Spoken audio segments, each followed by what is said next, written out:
네, 안녕하세요. 주얼러 이인창입니다. 상장사 오스템 임플란트에서 1,900억 원대 횡령 사건이 발생했습니다. 코스닥에서는 바로 거래가 정지되었고요. 피해는 회사와 주주뿐만이 아니라 앞으로의 상황에 따라서 환자들 또 한국 자본시장의 신뢰까지 영향을 받을 거라 생각이 됩니다. 그리고 범죄 수익금의 이동과 은닉에 또다시 골드바가 이용되었습니다. 금을 판 한국금거래소 대표님도 이 인터뷰에 응했는데요. 이 범죄 자금이 자꾸 금을 이용하는 이유는 무기명 거래와 그리고 사고 팔 때 차이가 매우 적어서 거래 비용이 낮기 때문입니다. 이 새로운 금거래 정책이 필요해 보입니다. 이 오스템 임플란트를 좀 더 자세히 봐야겠는데요. 이 금액 1980억 원은 자본금이 2021년 아직 결산 전이긴 한데요. 거의 자본금 전체에 육박하는 금액입니다. 보시면 2020년도 말 기준으로는 자본금 총액이 1885억이었으니까요. 지금 그 금액보다 더 큰 금액이 횡령이 된 거예요. 부채가 거의 8천억 원에 이르니 이 회사 자산은 모두 부채로 이루어진 그런 꼴이 됩니다. 이 횡령액 회수가 정말 중요하겠네요. 참 어이가 없습니다. 아직 사건의 전모가 드러나는 중입니다. 작년 3월부터 회사 돈을 개인 계좌로 옮겼다가 다시 넣는 과정이 있었더라고요. 그 금액들은 주식에 들어갔었고요. 이 규모를 늘려가며 회사 돈을 빼돌렸던 이 사람은 주식에서 아마 큰 손실을 본 것으로 파악이 되고요. 거기에서 다시 금액을 메꾸려고 또 돈을 빼서 쓰다가 그러다가 회복이 불가능해지자 현금화해서 은닉하는 방법을 찾았으리라고 생각이 듭니다. 우선 이 횡령액 중에는 주식 손실분이 있으니까요. 100% 보전은 일단 어려운 상황입니다. 그는 주식 계좌에 있는 돈을 한국금거래소 계좌로 이체를 한 다음에 680억 원어치의 금, 무게로는 851kg을 구매해 갔습니다. 851kg이면 이걸 이동하는 자체도 뭐 쉬운 일이 아니겠죠. 이 금거래소를 통해서 42상자, 용의자는 한국금거래소를 통해서 42상자를 받아갔고 경찰이 22상자를 압수한 상황입니다. 나머지 지금 20상자 정도는 회수가 안 된 상황이에요. 금으로 바꿨지만은 못 찾아낸 22상자의 무게는 354kg이고요.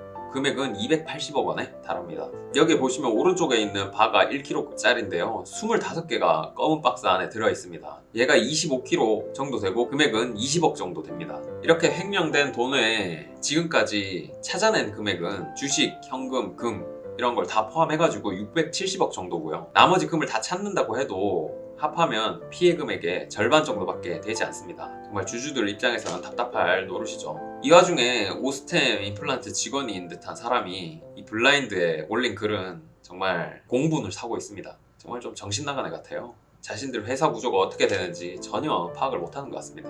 여기에 한국금거래소 대표의 인터뷰가 실렸는데요. 저는 이 사안이 거래 자체가 합법적으로 이루어졌을지 몰라도 명백히 범죄 자금이 우리 업계를 통해서 세탁이 된 겁니다. 이건 엄연히 범죄 수익을 업계가 나눠 가졌다고 봐야 되고요. 저는 이렇게 범죄 자금이나 더러운 돈들은 이 업계를 통하는 걸 막았으면 좋겠습니다. 서두에도 말씀드렸다시피 정말 앞으로의 상황에 따라서 주주들 뿐만이 아니고 회사의 직원들이나 또 임플란트 환자들 또 한국 주식시장 모두 손해가 나는 신뢰가 떨어진 그런 상황입니다. 주주의 43%가 외국인인 오스템 임플란트입니다. 여러분이 외국인이면은 이런 상황을 보면 한국 주식을 하고 싶은 생각이 드시겠습니까? 이 사건은 단순 일탈행위가 아니라 한국 자본시장 신뢰에 타격을 입혔다고 생각합니다. 이제 무기명으로 왔다 갔다 하는 유일한 자산인 금도 실명제를 통해서 구매하고 일정 금액 이상 구매 시에는 부동산처럼 자금 출처 소명서도 받아야 합니다. 부동산이나 자동차 이런 거 모두 등록 자산입니다. 하지만 금은 미등록 자산이에요. 어디로 빼돌렸는지 찾아내기가 어렵습니다. 일반인들이 금 덩어리를 실물로 가질 이유가 있나요? 순금 덩어리는 탈세 이외에는 투자 목적이 대부분일 텐데요. 여러분들 투자는 금통장이나 금 ETF를 통해서 투자를 할 수 있기 때문에 실물을 가져야 할 이유는 없습니다. 이 미등록 자산인 골드바는 이 실물을 통해서 탈세가 가능하기 때문에 그걸 적극적으로 막았으면 합니다. 그리고 실명제가 되면 주얼리 업체들도 금을 구매 후에 어떻게 소진했는지 추후 증명을 해야 된다면 더 투명한 거래가 가능할 것입니다. 일전에 조폐공사에서도 무기명 판매 중인 금이 탈세 소지가 있다는 국정감사 얘기를 해드렸습니다. 사고 파는 차이가 매우 적고 또 무기명 거래가 가능한 고액 자산인 금입니다. 범죄 자금이나 세탁 자금, 그리고 탈세 자금들은 이쪽을 이용하고 싶을 수밖에 없습니다.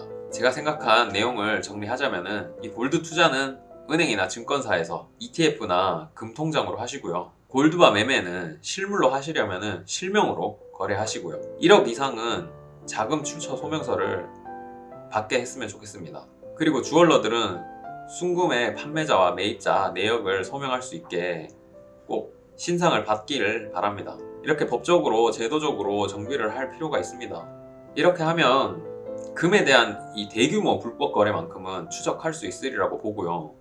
이번 사건 같은 경우에도 자금 출처 소명을 좀 더 명확하게 하고 그 거래 특이점이나 또 거래 자체에 허가를 받아야 할 상황이면 어떻게 흘러갔을까 그런 생각이 듭니다. 그리고 혹시 업계에서는 그렇게 되면 너무 활동에 제약을 얻게 되는 거 아니냐, 굉장히 사업하는데 위축되지 않을까 이런 걱정도 하실 수 있는데요. 이 14K나 18K는 사고 팔 때 차이가 크기 때문에 불법 행위를 하는 사람들이 20% 이상 사고 팔 때 비용을 들여가면서 하는 그런 바보는 없을 거라고 저는 생각합니다. 주얼리 업계나 정부조차도 금 덩어리는 외환시장처럼 부가세가 없는 게 오히려 합리적이다 이렇게 생각하고 있습니다. 하지만 그걸 인정하면 일어날 부작용이 두려운 상황이고, 일전에 의제 매입세액 공제라고 해가지고 그런 제도를 통해 가지고 이 세무당국에서 좀 놀랐던 적이 있었거든요. 부가세 0% 이게 가능하려면은 정말 업계의 신뢰 수준이 매우 올라가야 하고, 그래야 좀 설득력이 생길 겁니다. 이 지금의 시스템과 신뢰 수준으로는 어림도 없다는 생각입니다. 아무쪼록 빠른 해결을 기대합니다. 이 업계도 골드바 1년 번호를 공유한다든지